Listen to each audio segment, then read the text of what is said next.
Alors, il faut peut-être rentrer un peu dans l'intimité de cette pensée védique qui va bercer la première méditation de Tagore. Et la définir un peu par rapport, si vous voulez, à une tradition mythologique qui est un peu mieux connue ici, depuis qu'on en a donné d'ailleurs quelques représentations théâtrales, n'est-ce pas ? Et quand on parle de l'Inde, on pensera volontiers au Ramayana, au Mahabharata, et pas forcément à une autre tradition philosophique, peut-être plus métaphysique que mythologique. Il y a une tradition védique très ancienne, la plus ancienne, celle des hymnes védiques, qui fait une grande part à la louange de divinités particulières, divinités qui n'ont plus aujourd'hui en Inde tellement de dévots, puisque les choses ont évolué au cours des âges. Mais il y a une tradition védique aussi qui est celle des Upanishads, c'est-à-dire des textes philosophiques. Il n'y a pas de séparation entre ces différents types de textes religieux que sont les hymnes védiques, puis des spéculations sur le rite, et enfin des textes philosophiques. Tout cela s'interpénètre et se cite constamment. Et je pense que ce qui est important pour Tagore, c'est évidemment les textes upanishadiques essentiellement, qui mettent en avant l'unité de l'individu dans son principe, si vous voulez, avec l'absolu. Et l'absence de différenciation essentielle entre justement l'individu et l'universel. Cette pensée-là est une pensée qui est finalement la pensée, je crois, essentielle de l'Inde et celle de Tagore en particulier. Tagore appartenait, de par sa famille et puis aussi par un choix qu'il a fait tout au long de sa vie, il appartenait à la secte, oui, on peut dire une secte Brahmo Samaj, c'est-à-dire l'association de ceux qui vénèrent le Brahman. Et donc cette secte rejetait toute image divine, tout culte fait à partir de vénération d'images et se réservait le culte du Dieu absolu qui n'a pas d'autre nom que celui de Père, de Créateur, et donc refusait tous les éléments de la mythologie au sens le plus strict du terme. C'est une pensée philosophique et non pas véritablement une pensée religieuse avec des cultes, avec images, lampes, etc., que l'on associe souvent à l'hindouisme.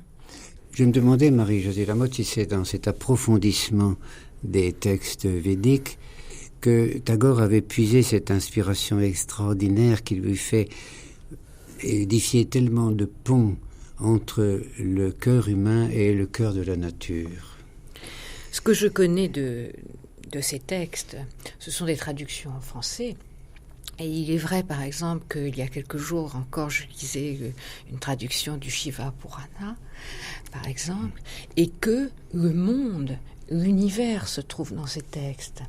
Et Tagore, il a abordé ces textes très très jeune. On dit que adolescent, il avait lu la plus grande partie de la poésie lyrique, de la grande poésie lyrique en langue sanskrite. À 13 ans, il s'essayait à transposer Macbeth en bengali.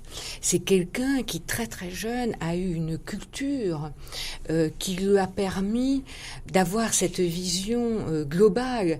Mais cette culture, elle vient des textes, parce que ces textes que l'on appelle textes sacrés, ce sont des textes dans lesquels se tient l'univers.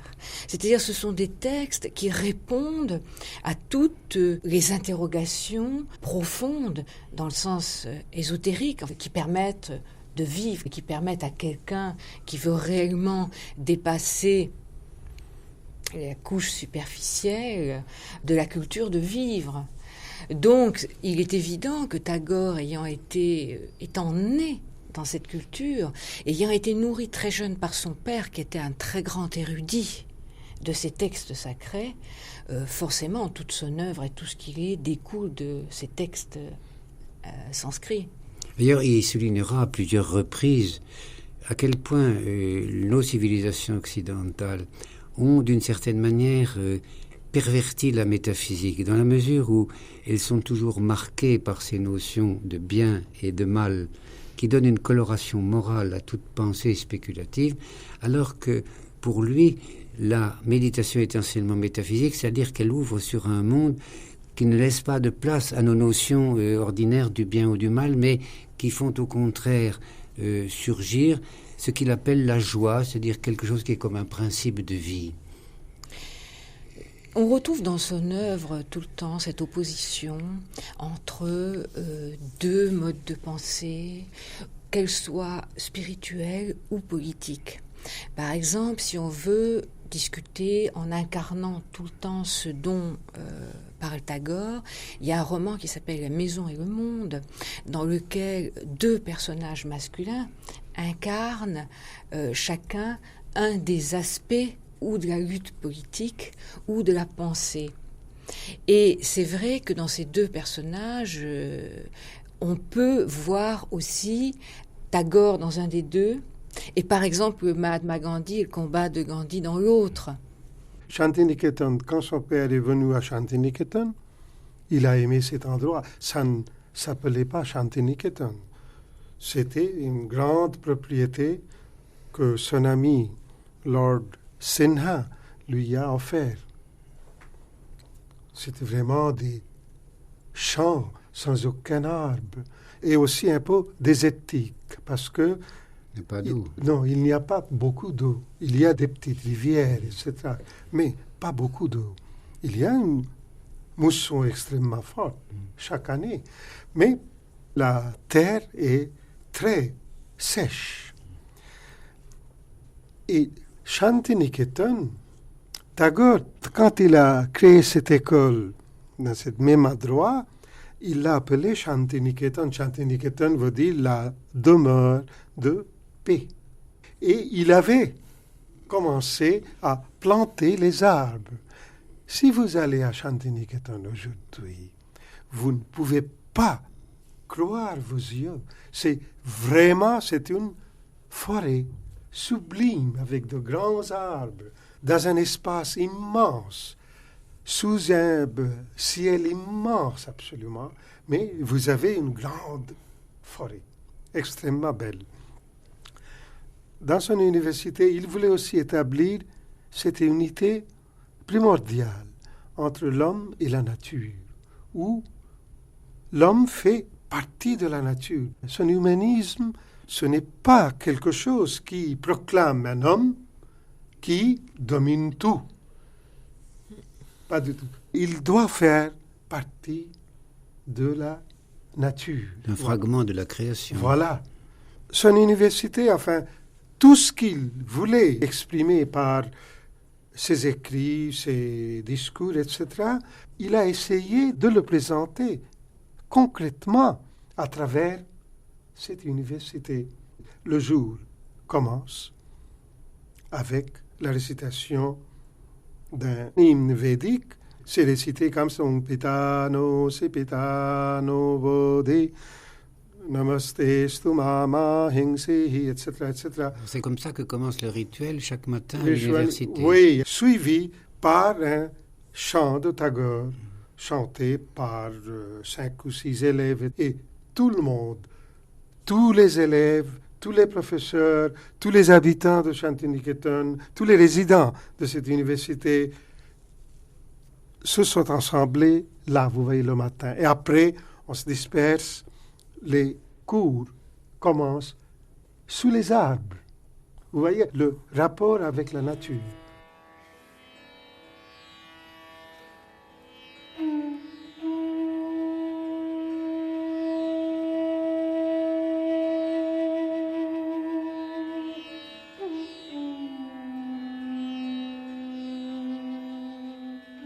Quand la création était neuve et que les étoiles brillaient toutes dans leur première splendeur, les dieux tinrent leur assemblée dans le ciel et chantèrent « Oh, tableau de perfection, joie sans mélange ». Mais l'un des dieux cria soudain « Il semble qu'il y ait quelque part un laps dans cette chaîne de clarté et qu'une des étoiles se soit perdue. » La corde d'or de leur harpe rompit, leur chant s'arrêta, et dans l'épouvante ils pleurèrent. Certes, elle était la plus belle, cette étoile perdue, et la gloire de tous les cieux. Depuis ce jour, on la cherche sans cesse, et la lamentation de l'un à l'autre se transmet. Avec elle, le monde aura perdu sa seule joie. Cependant, dans le profond silence de la nuit, les étoiles sourient et murmurent entre elles « Vaine est cette recherche, une perfection ininterrompue, et partout,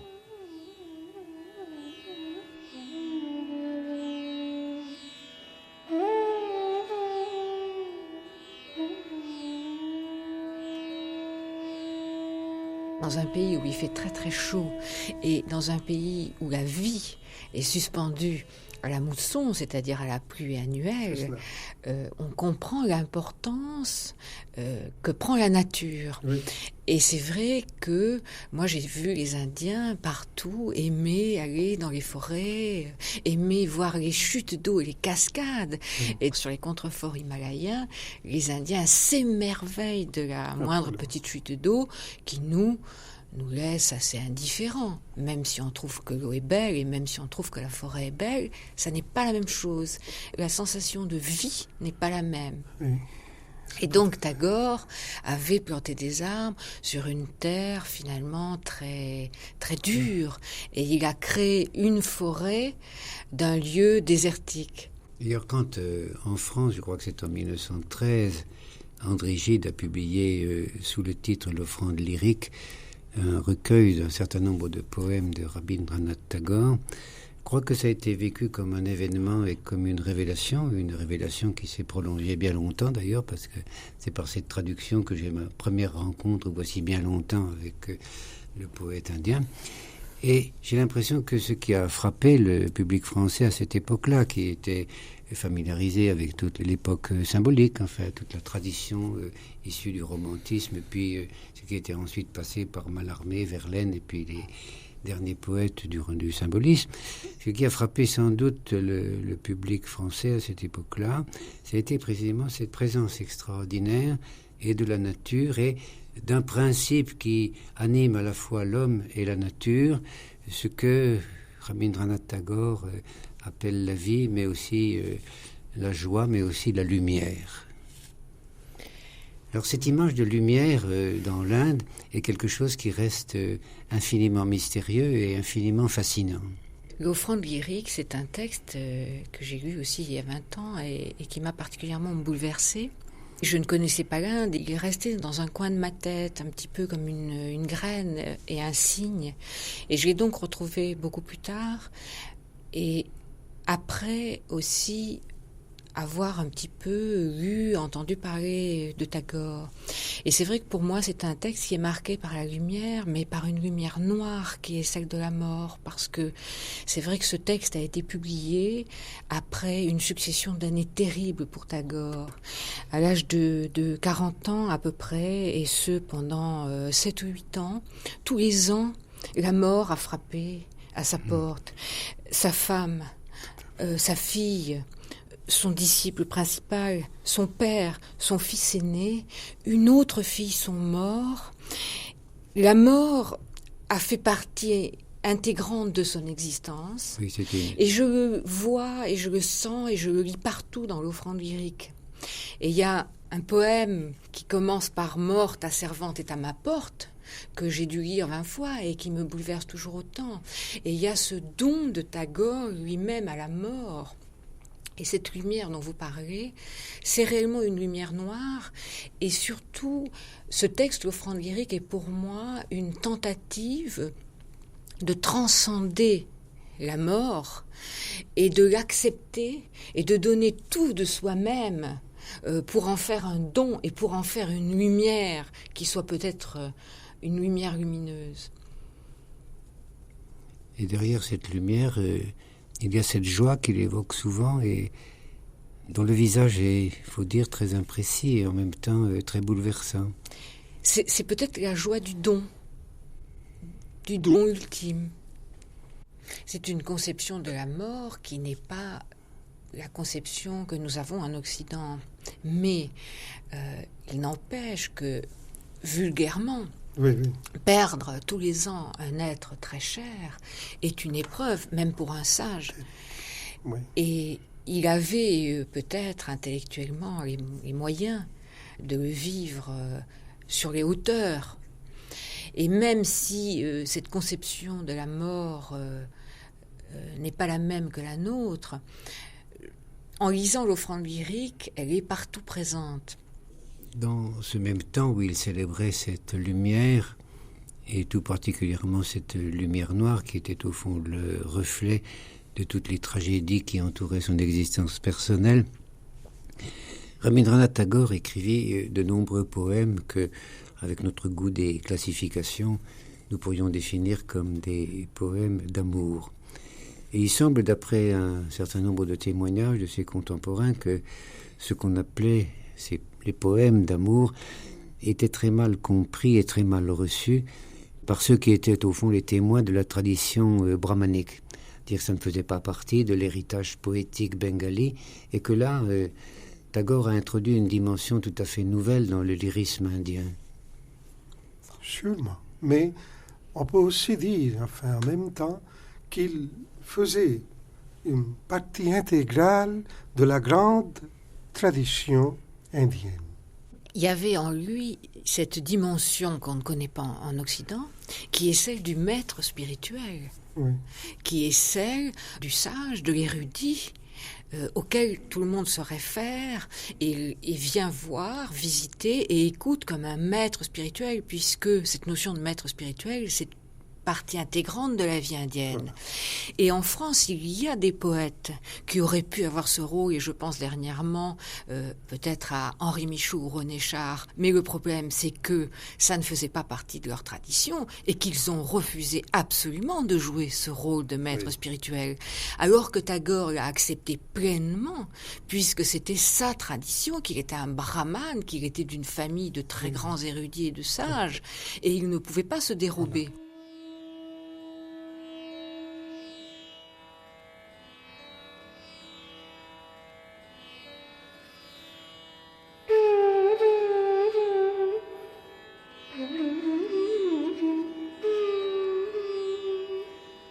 Ô mon nouveau, ô chose non mûre, toujours vert, inconsidéré, renvoie d'un coup dans la vie tous ces demi-morts. La lumière du matin est rouge à force d'ivresse. Que les gens crient contre toi comme il leur plaît. Jette de côté la querelle à ton aise et fais danser très haut ta belle queue d'oiseau. Viens mon éclatant, mon jeune, mon nouveau. La cage se balance gentiment dans l'air. Rien ne bouge, ne remue dans leur maison ni dans leur cour.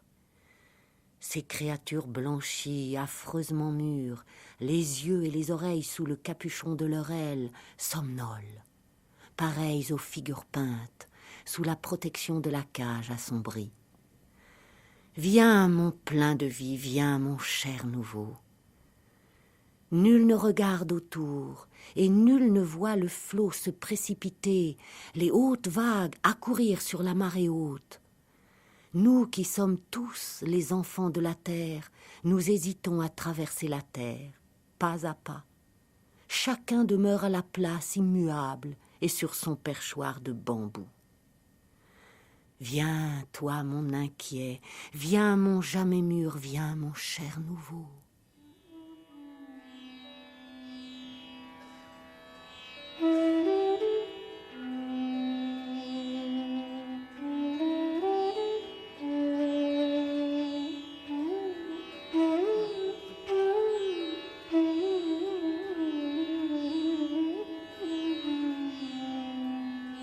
Maintenant, dans son expérience d'artiste, d'écrivain, il faut peut-être aussi évoquer le fait que tu étais un homme qui avait un grand intérêt pour toutes les représentations, qu'elles soient dramatiques, qu'elles soient musicales, qu'elles soient danses, enfin.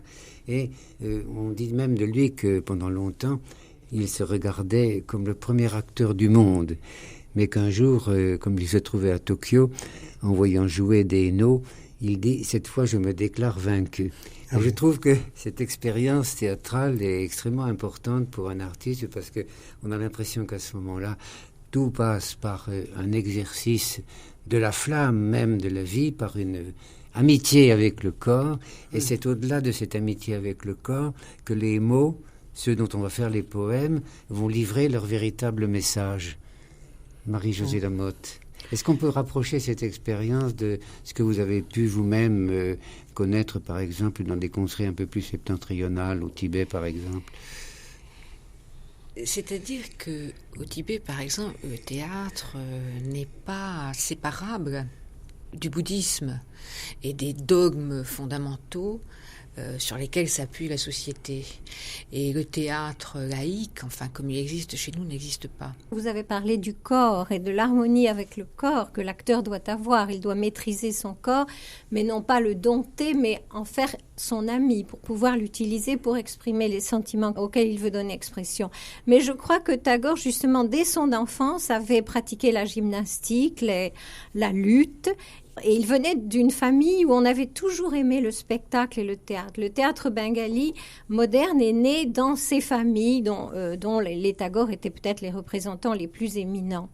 Par conséquent, sa vie entière s'est passée à composer des pièces, des chansons, des comédies musicales, à monter sur scène et à jouer les comédies des autres et surtout jouer ses propres comédies. D'abord avec sa famille et ensuite avec ses étudiants. Vous avez eu une très jolie expression quand vous avez parlé de ces pièces de théâtre en disant que c'était du théâtre de maison. Bien oui, parce que c'était vraiment fait par les membres de la famille tout entière, les belles-sœurs, les frères, les neveux, les nièces, tout le monde s'y mettait, les uns composaient, les autres jouaient du piano, enfin tout ce qui se fait dans un théâtre pour représenter une comédie ou un drame était fait par les membres de la famille Tagore. Donc cette habitude n'a jamais quitté le poète qui, aussi âgé fut-il, venait toujours sur scène avec les membres de son université, avec ses étudiants, pour montrer ses pièces. Et il allait aussi bien à Bombay qu'à Calcutta, qu'ailleurs, toujours avec sa troupe et toujours prêt à monter lui-même sur la scène. Ça ajoute une note, je trouve, très, très agréable, très humaine au portrait du philosophe, du maître à penser, du sage, avec son portrait barbu, dont on voit beaucoup de représentations partout au Bengale. C'est-à-dire qu'il faut qu'à côté du philosophe, il y ait le pitre.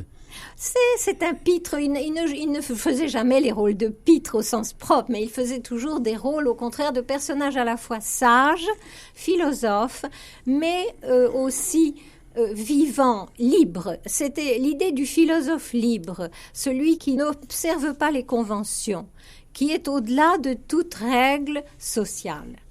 Et je crois que c'est une constante de la pensée de Tagore de ne pas se laisser enfermer par aucune règle, aucune convention qui ne soit dictée par la raison.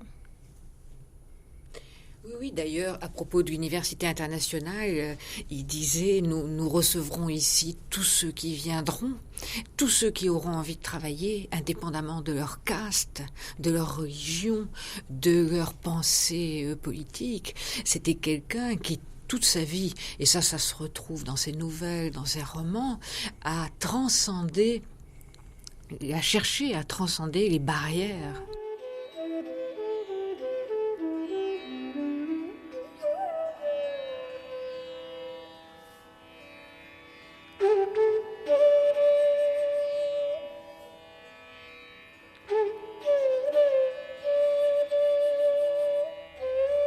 J'ai rencontré de nombreuses vierges en de lointains pays.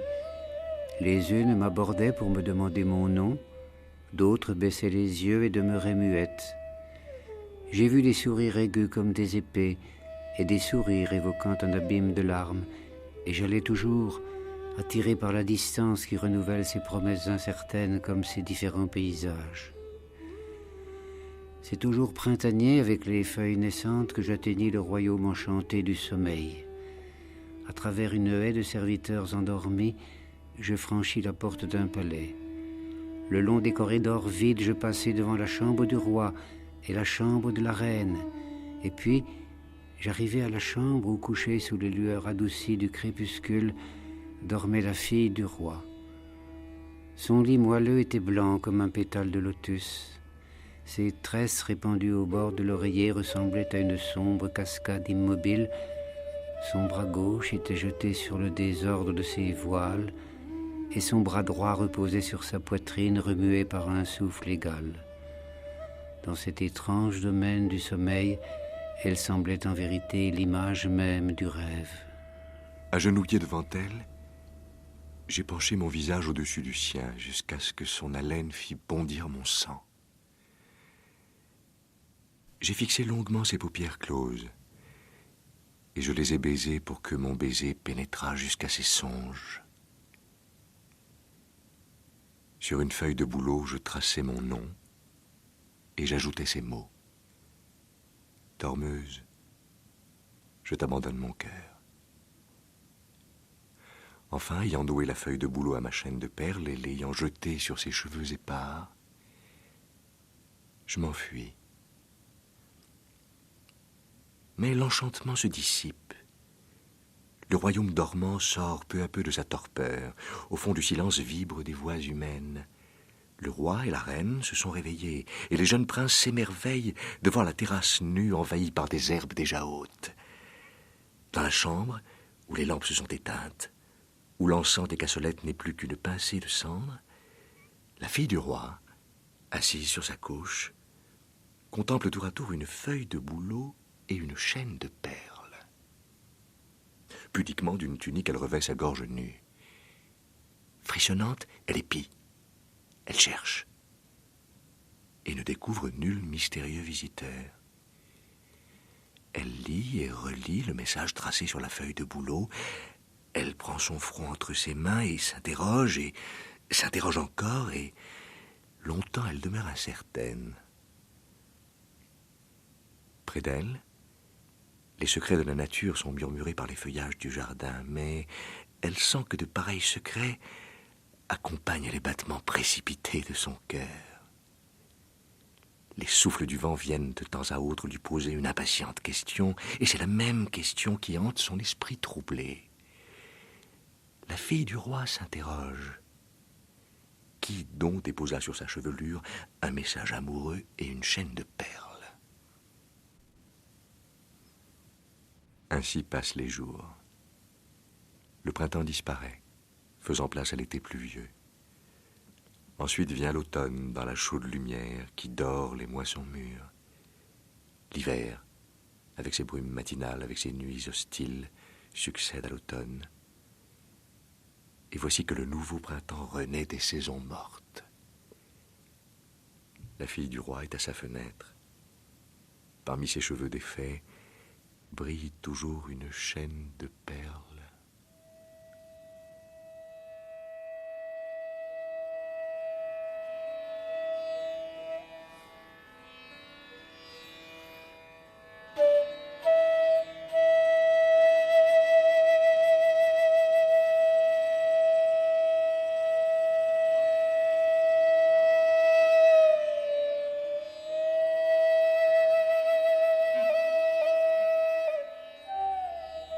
Dans cette période trouble de 1919 à 1939, où l'Europe, tout ensanglantée encore du premier conflit mondial, glisse lentement vers de nouveaux incendies, l'Inde jette à la face du monde une autre parole, celle de la non-violence, celle de la possession de l'esprit par l'esprit. Et cette parole va se trouver symbolisée par deux hommes, Tagore et Gandhi, qui sont à la fois profondément proches et profondément éloignés l'un de l'autre. Je pense que dans cette affaire entre Gandhi et Tagore, il y avait d'abord un très grand respect mutuel. Et c'est ça sur quoi je crois qu'il faut insister. Mais il y avait des personnalités différentes.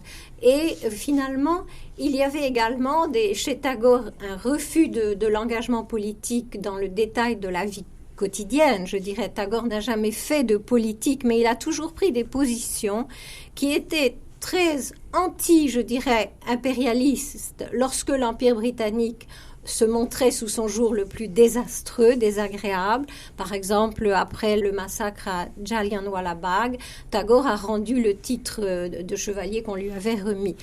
Et il l'a rendu tout de suite. Il n'a pas attendu qu'on lui demande quoi que ce soit.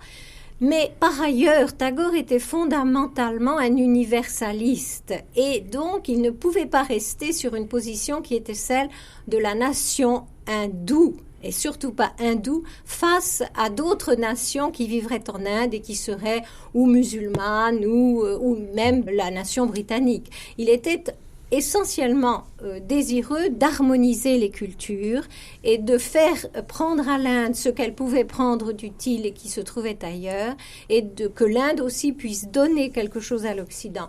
Alors que Gandhi était malgré tout, dans sa pratique politique, lui aussi qui était un homme universaliste, certes pas à bien des égards, mais malgré tout sa pratique politique me semble être beaucoup plus pragmatique.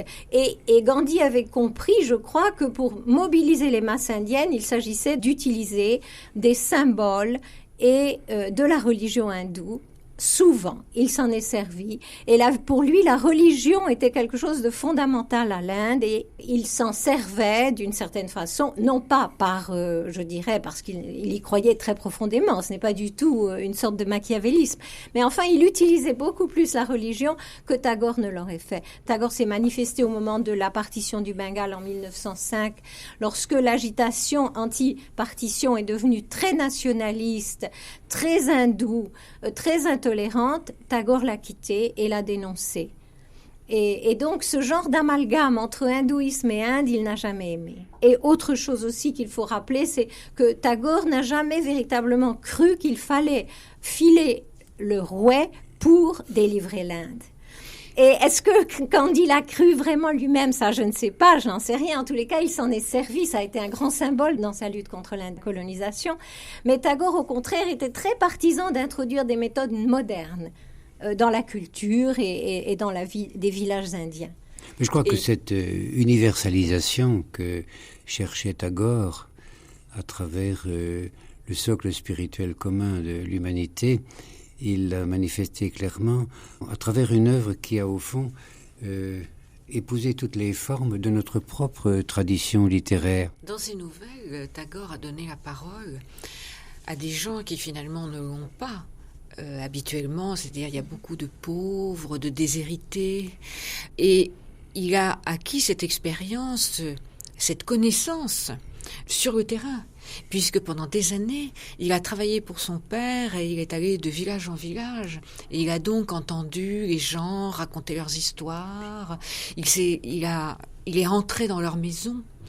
Il n'a pas du tout vécu en dehors de la réalité. Tagore. Et ça, il faut le dire, on le présente souvent comme un personnage qui est retiré dans son jardin et dont toutes les paroles tombent comme des perles. Tagore, jusqu'à la fin de sa vie, a été en contact sans cesse avec ce qu'on peut appeler le peuple. Il a beaucoup voyagé en Occident, en Asie, partout. Et il a donc toujours été en contact avec des gens qu'il n'aurait pas dû rencontrer vu sa naissance et sa situation sociale. Et dans ses nouvelles, il fait des portraits de femmes extraordinairement émouvants. Il parle de tous les problèmes qui sont la plaie d'une société, c'est-à-dire dans le cadre des femmes, la dot, l'impureté, le veuvage, tous les problèmes de la société indienne, tous les problèmes secrets, si j'ose dire, se révèlent dans les nouvelles de Tagore. C'est vraiment un portrait de l'Inde comme, si j'ose faire cette comparaison, le cinéaste Satyajit Ray peut en faire aussi dans ses films. L'Inde se révèle à travers les personnages de Tagore et les personnages de Satyajit Ray, par exemple, même s'il y a beaucoup de différences entre les deux personnages. Un autre point aussi sur lequel Tagore met la lumière, c'est la complexité des rapports entre hindous et musulmans. Par exemple, il y a une nouvelle qui s'appelle la musulmane ou la jeune musulmane, et où il raconte comment une jeune fille brahmane qui a été recueillie par sa famille, ses oncles et ses tantes, est finalement rejetée à cause d'une tentative d'enlèvement sur elle. Elle est donc considérée comme impure et elle est recueillie par un sage musulman dans la forêt qui l'élève dans une grande liberté et qui lui permet de s'épanouir et de se réaliser en tant que femme. Et ça, c'est très important dans les nouvelles de Tagore. On retrouve sans cesse cette tentative d'éclaircir et de faire en sorte de dépassionnaliser peut-être le fait qu'il y ait un personnage musulman et l'autre qui soit hindou. Il cherche aussi à dépasser la notion des castes.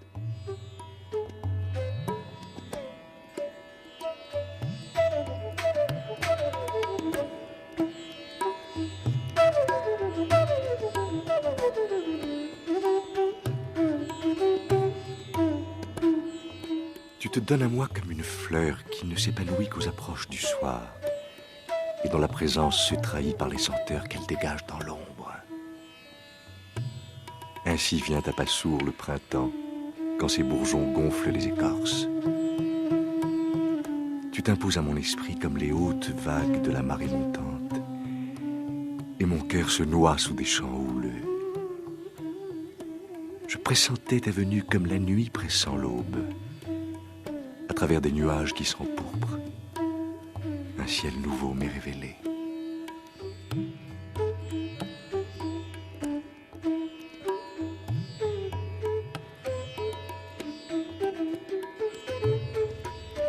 C'était Rabindranath Tagore, une émission de Claude Métras avec Guy Delory, Lokanath Bhattacharya, Marie-Josée Lamotte, France Bhattacharya.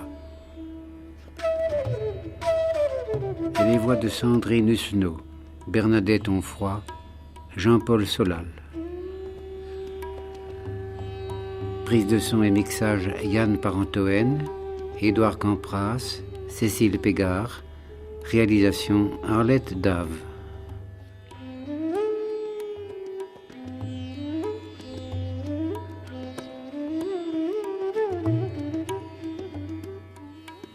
D'où vient ton inquiétude, bien-aimé? Laisse mon cœur toucher le tien, et que sous mes baisers s'efface ta douleur muette.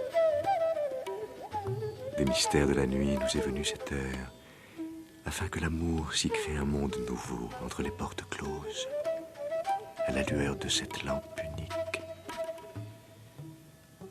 Nous n'avons pour toute mélodie qu'un roseau sur lequel nos lèvres se poseront tour à tour. Pour couronne, nous n'avons qu'une guirlande dont je parerai mon front, après en avoir paré le tien. Arrachant de ma poitrine ce voile, je préparerai sur le sol notre couche. L'unisson des caresses et un sommeil de délices empliront notre univers étroit et sans bornes.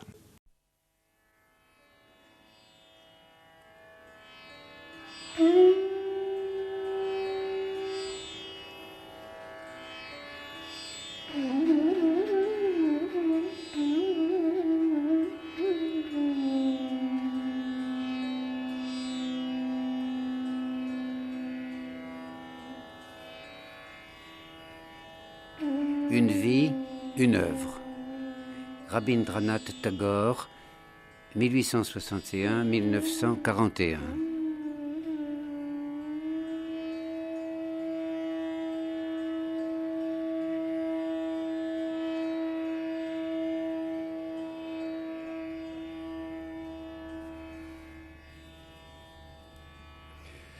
Dans l'envoi à Saint John Perse, qui sert de prélude à l'offrande lyrique, André Gide écrit « Il m'a paru qu'aucune pensée de nos jours ne méritait plus de respect, j'allais dire de dévotion, que celle de Tagore. Et j'ai pris mon plaisir à me faire humble devant lui, comme lui-même, pour chanter devant Dieu, s'était fait humble. » Et Guy Delory, c'est avec le même sentiment d'humilité que l'on peut entrer dans cette œuvre gigantesque dont les premières ébauches apparaissent en 1877, Tagore a alors 16 ans, et qui se prolonge jusqu'au seuil de la mort en 1941, au moment où, selon la parole du poète bengali Saraju Echita Banerjee, la prière du poète se lève des abîmes noirs afin que se révèle le plus beau visage de l'homme, celui de la clémence. Alors en notre pays, c'est André Gide d'abord, puis Pierre-Jean Jouve qui tentèrent de restituer dans notre langue l'extraordinaire tension musicale qui sous-tend toute cette œuvre. Mais c'est surtout Romain Rolland qui, entre les deux guerres, découvrit en Tagore une voix qui était comme une réponse au déchirement dont l'Occident était le territoire. Dès 1916, d'ailleurs, quand Rolland essayait vainement de jeter un pont entre les violences diverses qui faisaient de l'Europe un charnier, il citait des extraits d'une conférence de Tagore à Tokyo. Et Tagore disait « La civilisation qui nous vient d'Europe est vorace et dominatrice. Elle consume les pays qu'elle envahit, elle extermine ou anéantit les races qui gênent sa marche conquérante. » Plus tard, en 1921, Romain Rolland rencontre Tagore et il dira de lui « Il est très beau, presque trop. Toute la figure rayonne d'une joie abondante et tranquille qui se traduit dans toutes ses paroles. » Et je crois, Guy Delory, que c'est ce rayonnement qui a bouleversé tous ceux qui l'ont un jour rencontré, généralement d'ailleurs dans ce coin d'adolescence où sans doute les mots ont plus de richesse que dans les autres saisons de la vie. Et c'est une parole de feu. C'est bien ainsi d'ailleurs que vous l'avez vous-même éprouvé. Mais avant d'évoquer ce que fut le parcours terrestre de Rabindranath Tagore, je voudrais avec vous errer un peu au cours de cette figure centrale qui est la joie. On peut se demander en effet à travers Tagore à quelle source s'abreuve le bonheur d'être qui frappe tant les cœurs accoutumés à une culture, la nôtre, fondée sur ce que Unamuno appelle le sentiment tragique de la vie, qui est trop souvent l'image d'une séparation, l'homme étranger au monde et étranger à lui-même. Et ici, tout est communion.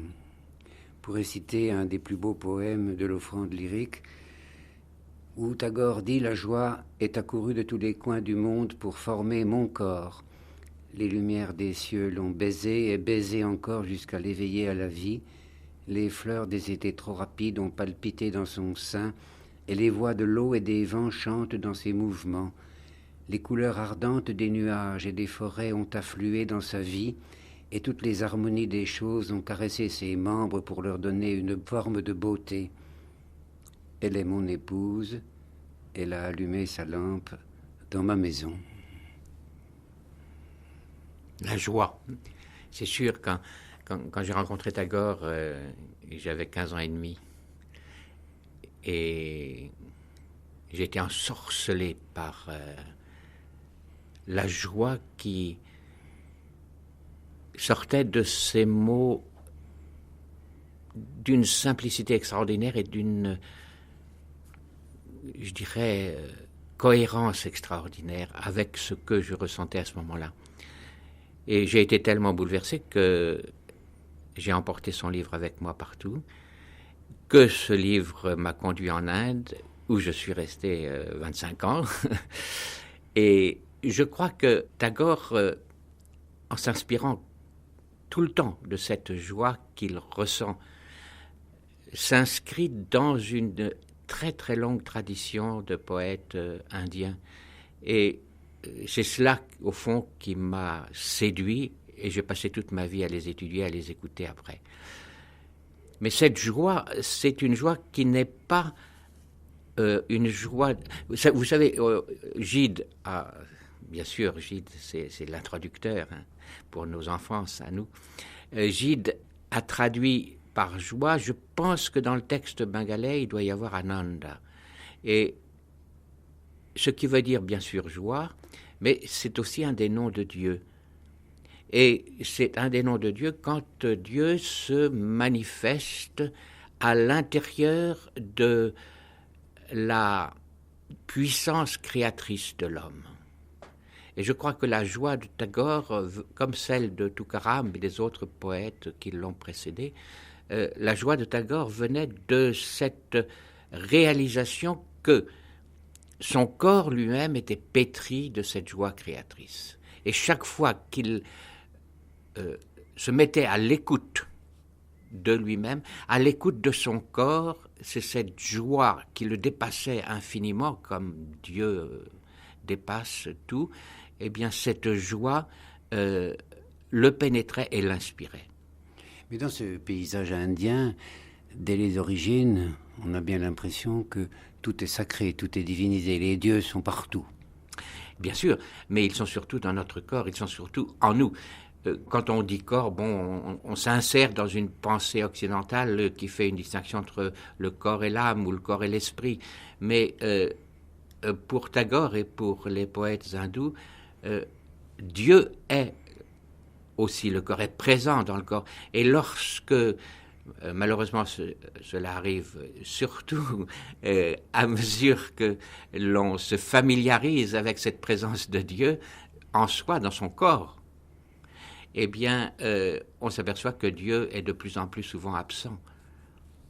Mais cette absence de Dieu est encore une forme de joie puisque c'est la forme de l'attente.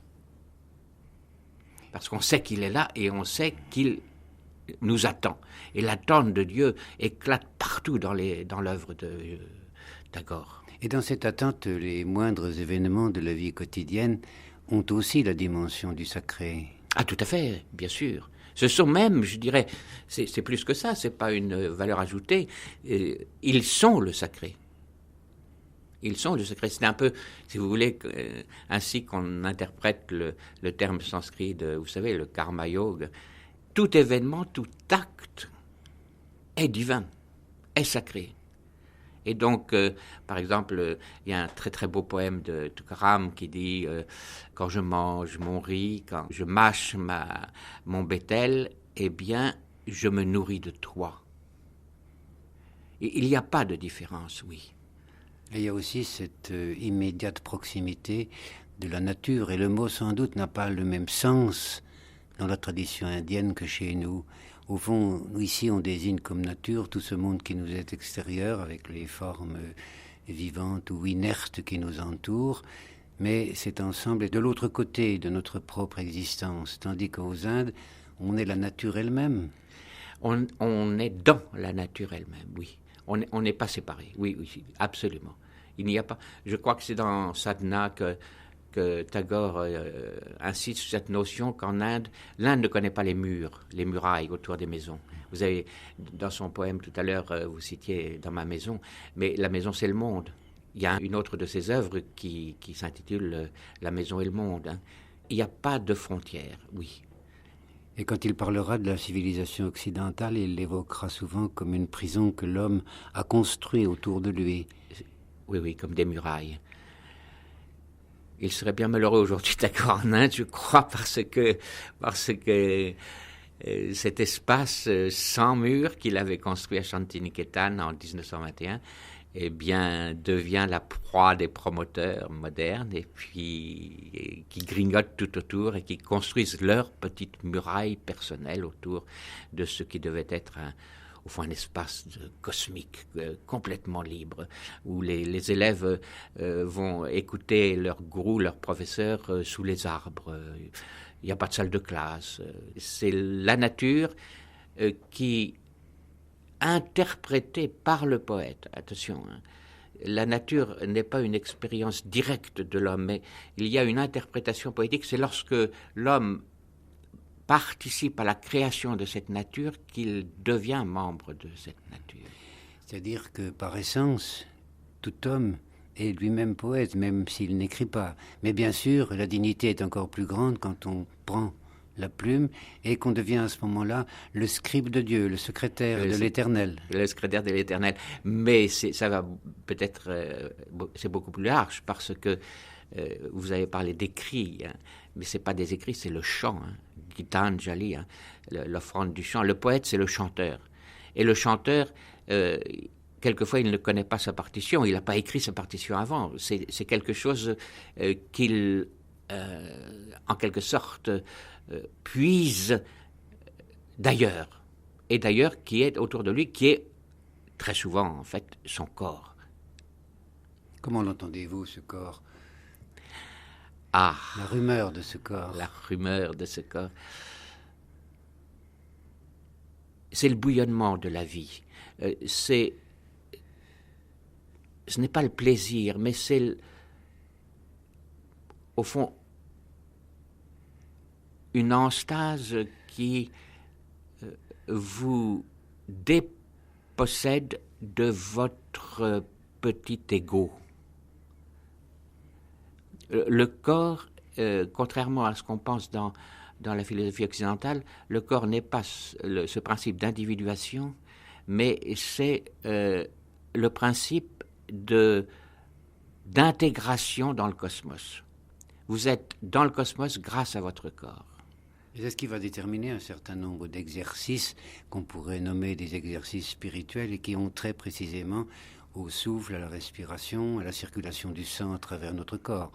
Ah mais absolument. La respiration, les battements du cœur, et puis pour mes pèlerins, la marche aussi. La marche est une prière. Vous disiez tout à l'heure, les actes les plus simples de la vie sont des exercices spirituels. Eh bien la marche, non pas la marche promenade ou la marche du touriste, mais la marche de celui dont les pas, dont les pieds sont ceux mêmes de cette création continuelle du cosmos. Et c'est en marchant, on dirait nous dans les empreintes ou dans les pas de Dieu, mais non, c'est nous-mêmes qui faisons nos empreintes, et ce sont les empreintes de Dieu parce que nous ne les revendiquons plus comme nôtres. Alors, l'œuvre de Tagore traduit aussi un trait général de cette tradition indienne, c'est que nous, dans la tradition religieuse ou à l'extrémité, dans la tradition mystique qui est la nôtre, ce qui est privilégié, c'est le regard, c'est l'œil. On parlera des mystiques comme de grands visionnaires, ceux qui aperçoivent Dieu. Or, dans ce monde où Tagore apparaît, il semble que ce soit plutôt l'oreille qui est en théâtre de la vie. Si vous prenez la Bhagavad Gita, par exemple, eh bien, vous verrez que pour Dieu, pour Krishna, qui essaye d'enseigner son disciple Arjuna, Arjuna voudrait voir Dieu. Et Krishna, pour s'amuser en quelque sorte, prend un aspect extraordinaire, terrifiant, l'aspect du temps, de la mort, etc. Et Arjuna lui dit, je t'en prie, Krishna, please, je t'en prie, montre-moi ton aspect normal. Et c'est alors que Krishna lui dit, mon aspect normal, c'est la parole. Il faut écouter et non pas voir. La vision est presque, je dirais, essentiellement une illusion. La réalité de l'être se découvre par l'audition. Mais ça, c'est une conviction de la tradition religieuse indienne depuis les origines. Il n'y a pas de ce qu'on pourrait appeler, ce qui correspondrait aux prophètes de notre tradition judéo-chrétienne. Eh bien, là, ce sont des auditeurs, les grands rishis. C'est même pas des visionnaires, c'est des auditeurs. Parce que la vision, en quelque sorte, implique une dualité entre l'œil, celui qui regarde, et son objet. Tandis que le son est lui-même son propre auditeur. Je ne sais pas si c'est... D'ailleurs, dans la mythologie indienne, il est maintes fois indiqué que le monde est né avec le son premier. Avec une vibration sonore, et bien sûr le Om, que vous connaissez bien, qui commence toutes les Upanishads. Alors, dans la prière quotidienne, dans le rituel, qui est au fond un exercice quotidien de la vie, ce son, il est destiné à habiter le corps tout entier, et la répétition des prières est comme une orchestration de la chair elle-même. Alors, tout à fait. Et lorsque, par exemple, on représente mon dieu préféré, qui est Ganpati, le petit dieu enfant à tête d'éléphant, eh bien, on représente son corps inscrit dans le signe sanskrit de Om. C'est-à-dire que Dieu, le corps de Dieu, en quelque sorte, le corps de Dieu, c'est la vibration. Et si l'on veut essayer de se rapprocher de cette vibration essentielle et primordiale qui se trouve en nous, dont nous sommes l'expression, eh bien, il faut être à l'écoute. C'est l'écoute. Le poète est celui qui écoute. C'est pas celui qui invente, c'est pas celui qui affabule, c'est pas celui qui écrit surtout. Tukaram, vous savez, ne savait pas ni lire ni écrire, et c'est un des plus grands poètes. Alors, quelques-uns des plus beaux poèmes de Rabindranath Tagore sont ce que nous appellerions parmi nous des poèmes d'amour. Et on se demande comment, dans cette écoute que les êtres humains ont de la création qui les entoure, l'amour se glisse entre les êtres, l'amour des corps, l'amour des cœurs ou l'amour des âmes, je ne sais, mais que la complicité, ou ce que nous appelons ainsi, à travers ceux qui s'aiment, est-ce qu'elle serait elle aussi de nature sonore? Est-ce qu'elle devrait beaucoup à cette écoute de l'autre? Je crois, mais c'est très ambigu. Là, on arrive à l'ambiguïté de l'audition, justement, parce que l'idéal, en quelque sorte, de celui qui cherche l'unité, c'est de se transformer en vibration sonore. Cette vibration sonore, si on veut la visualiser, à ce moment-là, elle prend la forme de l'amour. Mais si l'on veut dépasser la visualisation, on arrive à l'audition pure. Alors là, je ne sais pas si l'amour... C'est vrai que le poète n'existe pas sans les autres. C'est-à-dire, le poète ne fonctionne en quelque sorte en Inde qu'au milieu de ceux à qui il chante ses poèmes. Et très souvent, il construit, et il compose ses poèmes pendant ce chant. Est-ce que cela implique qu'il considère les autres comme des objets de son amour? Je ne sais pas. Je ne crois pas. Mais vous avez évoqué la marche, vous avez évoqué le pèlerinage, et ce dialogue avec la terre, c'est une certaine manière d'inventer le paradis. Je veux dire que quand on marche avec les autres, et quand on marche aussi dans la communion avec la terre, c'est une manière d'imaginer l'Éden. Oui, et je dirais plus même toujours dans repousser au-delà les frontières et les limites, de l'élargir constamment.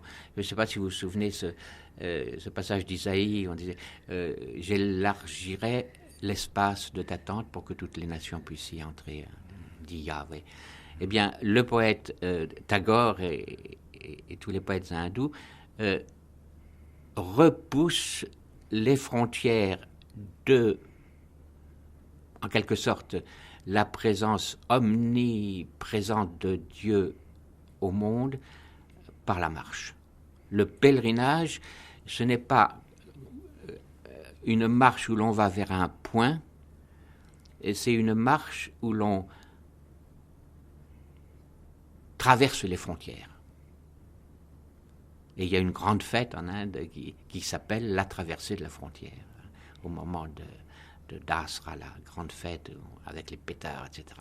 C'est la marche de la traversée de la frontière. Et le poète est celui qui, en quelque sorte, d'une certaine façon, conduit son groupe, ceux qui l'écoutent, au-delà de cette frontière. Ça peut être la frontière de leur village, ça peut être la frontière de leur région, c'est surtout la frontière de leur société. Et lorsque vous dites que sur la route, on se promène où on crée une espèce de paradis, sur le plan indien, on arrive à une société, on se crée une société, on s'insère dans une société où il n'y a plus de distinction de caste. Et dans cette communauté, le poète est le seul être véritablement nécessaire. Tellement nécessaire qu'il n'y a pas de moment où il n'y en ait pas. Il y a comme une espèce de création spontanée du poète. Lorsqu'un vieux poète meurt, il y a une petite période de passage à vide, et puis très vite, un autre vient. C'est ce qu'on appelle la parampara. C'est une transmission d'héritage de poète à poète. Et cela dure, on peut le dire, depuis un peu plus de 3000 ans. Les premiers poètes du Veda jusqu'à Tagore, jusqu'aux poètes d'aujourd'hui. Et beaucoup de ces poètes n'éprouvent pas le besoin de témoigner de leur œuvre en tant que créateurs. Ils sont le chant anonyme d'une communauté. C'est le chant anonyme. Quelquefois, pour les anciens poètes, bien sûr, on connaît leur nom, mais on ne sait pas ce qu'ils ont écrit, ou on connaît leurs écrits, mais on ne sait pas le nom de celui qui a écrit. Il y a un anonymat total. Même pour les poètes d'aujourd'hui ou de naguère, il est très difficile de dire « ce poème a été écrit par ce poète ». C'est le poème, une fois qu'il est composé et une fois qu'il est répété et transmis par le chant, n'appartient plus au poète. Je veux dire, n'importe comment, il n'appartient pas au poète. C'est pas lui qui l'a créé. C'est le poème qui s'appartient à soi-même. Et c'est un trésor, petit à petit, qui s'accumule dans la mémoire, pas tellement dans la mémoire individuelle que dans la mémoire des groupes, des communautés de chanteurs et d'écouteurs. Et dans ce sens-là, on pourrait dire que c'est la poésie qui modèle la société à venir. Ah, moi je pense, oui. Vous vous souvenez de ce mot de Patrice Latour-du-Pin, les pays qui n'ont plus de légende sont condamnés à mourir de froid. Eh bien, quels sont ceux qui révèlent les légendes? Ce sont les poètes. Et à la base même, je crois que c'est central, à la base même de toute la tradition religieuse indienne, il y a le poète.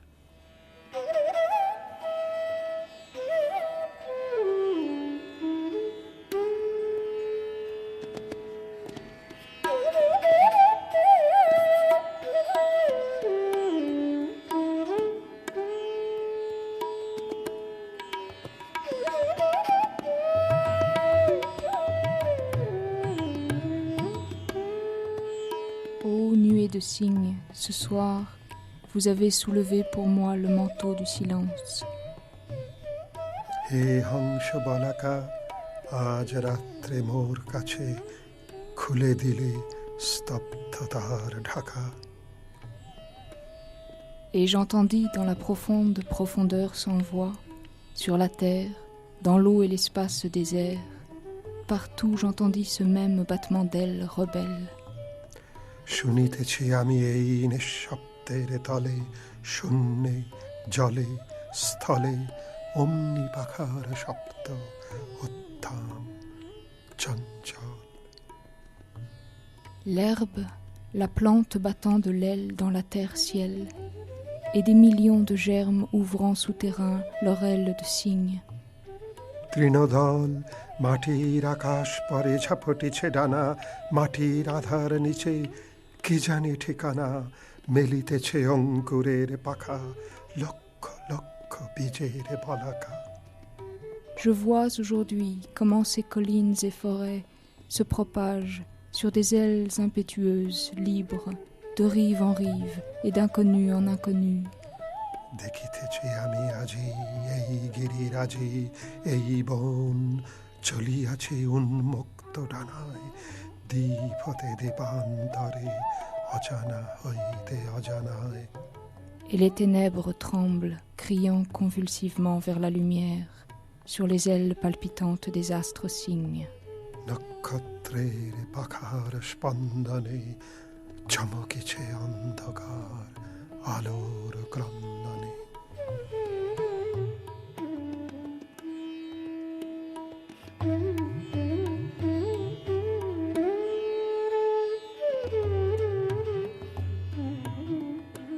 Sur la berge du fleuve désolé, parmi les hautes herbes, je lui demandai « Fille, où vas-tu ainsi, protégeant sous ton manteau la flamme de ta lampe? Ma maison est obscure et déserte. Prête-moi ta lumière. » Un instant, elle leva sur moi ses yeux sombres et me dévisagea dans le crépuscule.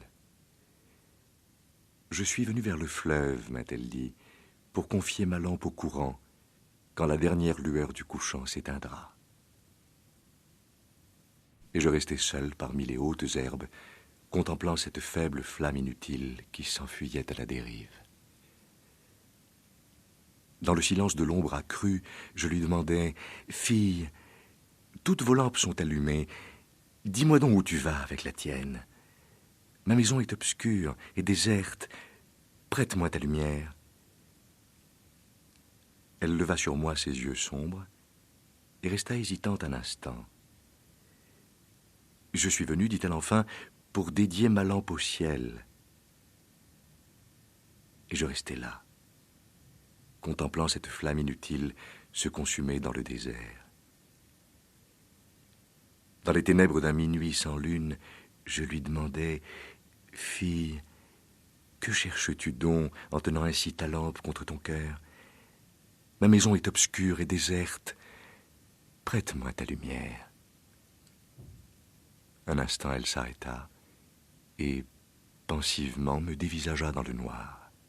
« J'ai apporté cette lumière, dit-elle, pour me mêler au carnaval des lampes. » Et je restai là, à contempler la petite lampe perdue parmi les feux.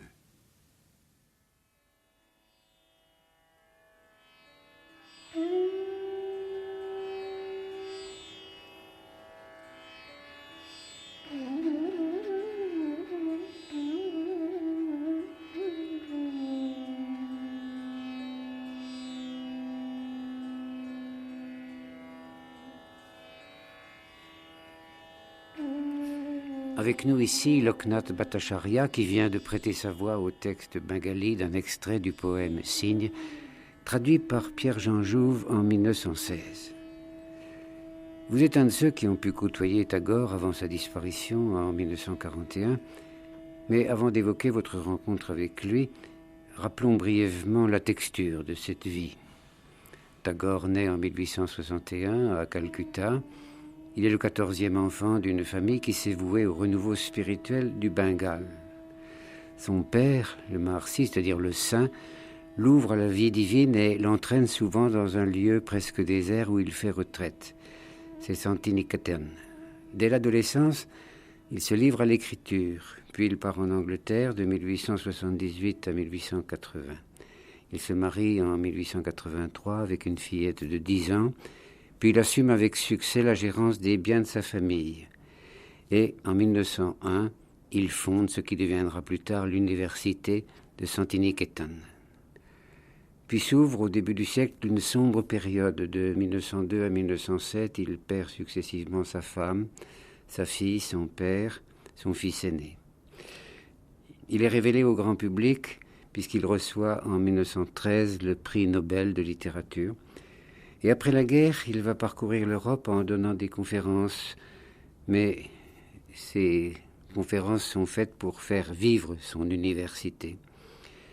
Vers 1930, son image va se trouver associée à celle de Gandhi et aux métamorphoses de l'Inde contemporaine. Et dans ces dernières années, il se livre avec prédilection à la peinture et il meurt à Calcutta le 7 août 1941. Et peu avant sa disparition, elle avait écrit « Il est utile maintenant que je meure, je suis un arbre dont l'ombre s'étend sur tout et empêche la vie nouvelle. » Alors cette ombre, vous l'avez, Loknath Bhattacharya, partagée en vos jeunes années. Je l'ai vu personnellement une ou deux fois quand il vivait encore, mais il était déjà très, très vieux et un petit peu déjà invalide, enfin. Mais quand je suis arrivé à Shantiniketan pour la première fois, c'était en 1943, je crois. Il était mort il y a 2 ans. Sa présence remplissait toute la nature de Shantiniketan. Et les années que j'ai vécues à Shantiniketan, on le sentait présent partout, dans des programmes de l'université, dans des cours, dans ses rues, dans ses promenades. Il était absolument omniprésent. Ce qui, malheureusement, n'est pas le cas aujourd'hui. Par exemple, si vous allez à Shantiniketan, c'est déjà tellement changé. Mais j'ai eu ce privilège énorme d'être à Shantiniketan quand la présence de Tagore était encore une réalité absolument incontestable. Mais alors sur l'origine de ce lieu où va s'établir l'université, que André Welter qualifie comme un vivier fraternel. Tout à fait. On a un témoignage assez curieux. C'est un Écossais qui a rapporté cet élément. Il raconte, cet Écossais, que le grand-père de Rabindranath était prince et dissipa sa fortune, sauf une part qu'il parvint à soustraire par des moyens douteux au profit de son fils. Or, le fils, c'est-à-dire le père de Rabindranath Tagore, n'accepta point la somme. Il la rendit aux créanciers qui furent si frappés de cette honnêteté qu'ils le firent gérant des biens du père. Et au bout de quelques années, son habile gérance avait réussi à payer les dettes et recouvrer les biens. Et, nous dit-on, il abandonna tout à 50 ans et s'en alla en pèlerinage. Arrivé au lieu dit aujourd'hui Santiniketan, dans la plaine nue sans beauté, sous 2 arbres, il eut une illumination. Il resta là. Le petit Rabindranath, âgé de 5 ans, qui avait suivi son père, chantait des hymnes pendant que le père priait. Le propriétaire du terrain, touché de la piété du saint, lui fit don du terrain. Et s'ajoute un épisode plaisant. La légende raconte que tandis que le vieux Tagore priait, Un brigand vint pour le tuer, pensant qu'il était agenouillé sur un trésor. Mais, voyant la beauté du saint en prière, il abandonna son dessein et pria avec lui. Peut-être tout ceci est-il légendaire, aussi bien sur l'origine de cette prairie sous les arbres que l'histoire de ce brigand. Et comment avez-vous vu cette université? Comment l'avez-vous vécue? Elle existait depuis la fin de la guerre européenne, c'est-à-dire depuis 1918, je crois. Je crois l'école est fondée à 1900 ou il y a 1901. C'était un petit centre de rassemblement. Oui, un petit centre. Je crois que ça a commencé avec 5 élèves. Et après, évidemment, enfin, petit à petit, ça a grandi. Il y a eu des professeurs partout dans le monde entier, même d'ici, de la France. Un homme comme Sylvain Lévy est allé à Chantilly-Niketon. Il a enseigné à Chantilly-Niketon. Winternitz de l'Allemagne, il est allé à Chantilly-Niketon. Et beaucoup d'autres, beaucoup d'anglais, C.F. Andrews, Elmhurst et beaucoup d'autres gens. Et alors, en 1918, l'université Vishwabharati, qui veut dire l'Inde universelle. Vishwabharati a été fondée par Tagore. Marie-Josée Lamotte. Lors de l'inauguration de l'Université internationale à Chantilly-Niketon, Tagore a fait un discours et il s'est adressé spécialement aux femmes parce que finalement, il était très féministe. Oui. Et aux femmes, il a dit « Il faut que nous puissions prouver au monde que l'Inde est un pays où l'âme domine toute possession matérielle. » Et finalement, sa vie, c'était ça. Et quand Loknath Bhattacharya dit qu'il est difficile de retrouver la présence de Tagore actuellement à l'université indienne, c'est peut-être parce que les possessions matérielles ont pris le pas sur l'idéal de Tagore quand il a fondé cette université. Où te tiens-tu donc derrière eux tous, mon amant, te cachant dans l'ombre? Ils te bousculent en passant sur la route poudreuse et ne tiennent nul compte de toi. J'use ici de pénibles heures à étaler pour toi mes offrandes, mais ceux qui passent enlèvent mes fleurs une à une, et ma corbeille est bientôt vide. Le temps du matin est passé, et le midi. Dans l'ombre du soir, mes yeux sont chargés de sommeil. Ceux qui rentrent chez eux me dévisagent, et leur sourire m'emplit de honte. Je suis assise, pareille à la jeune pauvresse, ramenant le pan de ma robe sur mon visage, et quand ils me demandent qu'est-ce que je veux, je baisse les yeux sans répondre. Oh, comment en vérité pourrais-je leur dire que c'est toi que j'attends, et que tu m'as promis de venir? Comment par pudeur leur avouerais-je que j'ai pris cette pauvreté pour douaire? Ah, j'étreins cet orgueil dans le secret de mon cœur. Je suis assise dans l'herbe et contemple le ciel, et rêve à la soudaine splendeur de ta venue, tout en flammes, des ailes d'or battant autour de ton char, et eux, sur le bord de la route, bouche bée à te voir descendre de ton siège, me ramasser dans la poussière et asseoir à ton côté cette pauvre fille en haillons, de honte et d'orgueil toute tremblante comme une liane dans la brise d'été. Mais le temps coule et je n'entends toujours pas le bruit de la roue de ton char. Des processions nombreuses passent, menant grand train et dans une rumeur de gloire. N'y a-t-il donc que toi qui t'obstines à rester dans l'ombre et derrière eux tous? N'y a-t-il donc que moi qui m'obstine à t'attendre, à pleurer, à fatiguer mon cœur de vain espoir?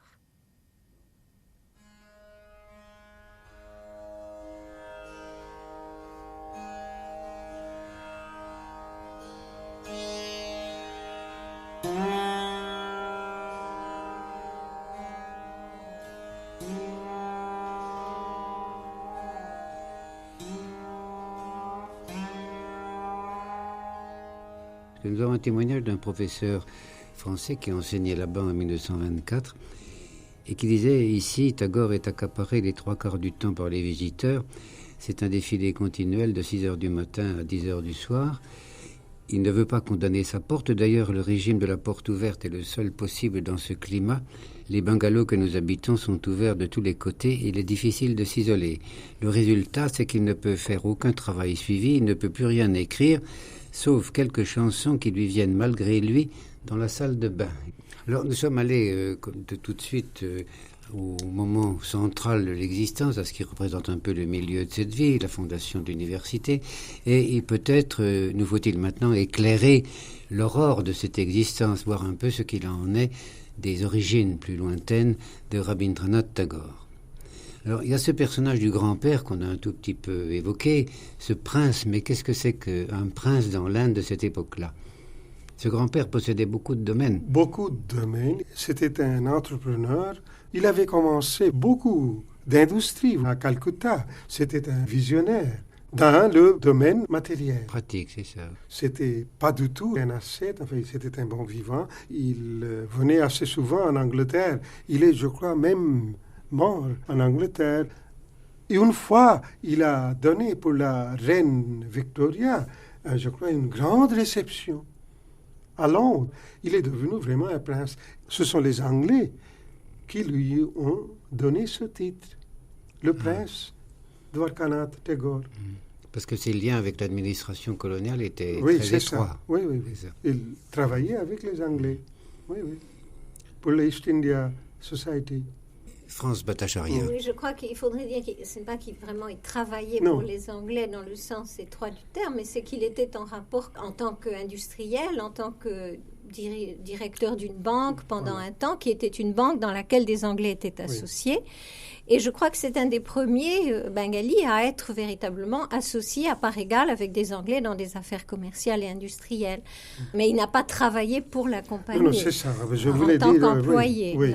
Ce qui nous intéresse surtout ici, c'est bien entendu le substrat spirituel de cette expérience de la famille, qui est ensuite comment Rabindranath Tagore va déployer cette expérience et sur quel socle va reposer sa réflexion, sa méditation.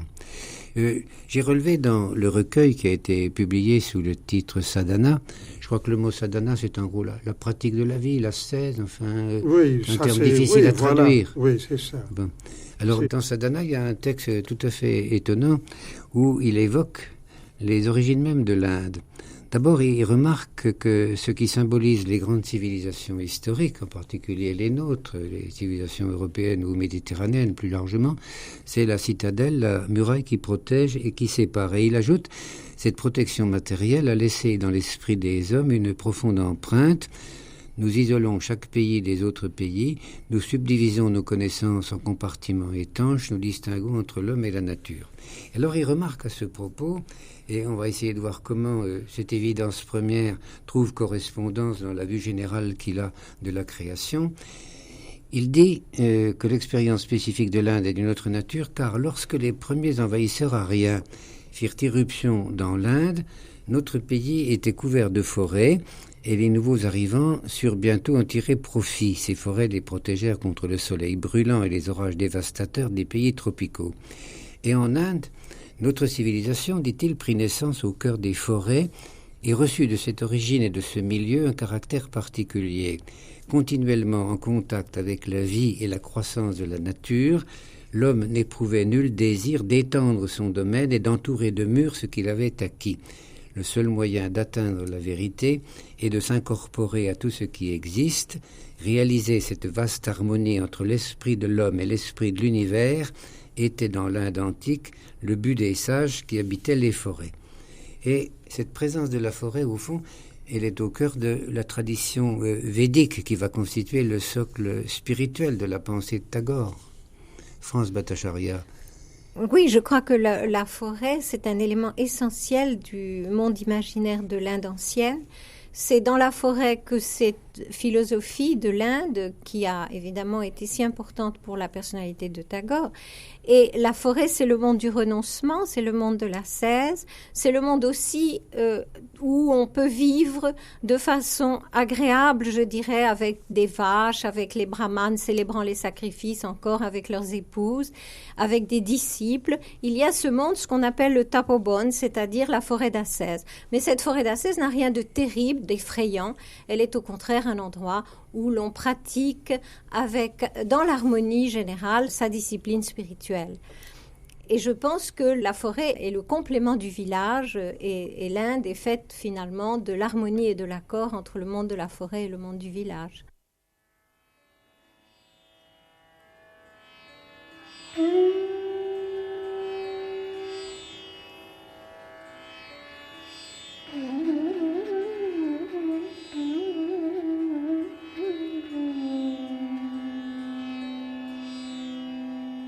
La fleur travaille comme un serviteur qui doit se présenter à heure fixe, mais dans le cœur de l'homme, elle arrive comme un messager du roi. Dans le Ramayana, lorsque Sita, arrachée à son époux, gémit sur son triste sort dans le palais d'or de Ravana, elle voit venir un messager qui lui montre un anneau de son bien-aimé Rama. La vue de l'anneau suffit à prouver à Sita que le message est authentique. Elle est aussitôt certaine que le messager vient de la part de son bien-aimé, qui ne l'a pas oublié et qui se dispose à la délivrer. Une fleur est aussi un messager de notre grand amant. Au milieu de tout le luxe féerique du monde, que l'on peut comparer à la ville d'or de Ravana, nous vivons toujours en exil, tant que l'insolent esprit de la prospérité d'ici-bas nous tend ses appâts et veut nous posséder. Et dans cette geôle, la fleur vient à nous, porteuse d'un message de l'autre rive. Elle murmure à nos oreilles « Je suis venue, il m'a envoyé, je suis un messager de la beauté, de celui dont l'âme est la béatitude de l'amour. Il a construit un pont pour arriver à cette île de l'isolement. Il ne t'a pas oublié, il vient te chercher, maintenant. Il t'attirera vers lui et te prendra dans ses bras. L'illusion ne te gardera pas éternellement prisonnier. S'il se trouve qu'à ce moment, nous soyons éveillés, nous demandons « Comment pouvons-nous savoir que c'est lui qui t'envoie ?» Le messager répond « Vois, j'ai son anneau, admire-en l'éclat et les feux chatoyants. » Et c'est bien son anneau, c'est notre anneau nuptial.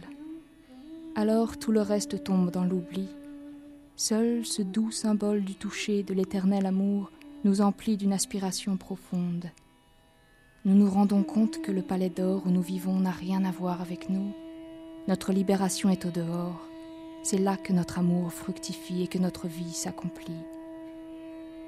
Ce qui, pour l'abeille, n'est dans la nature que couleur et parfum, marque et signe qui montrent où butiner, est pour le cœur humain joie et beauté, dégagée de la pression de toute nécessité.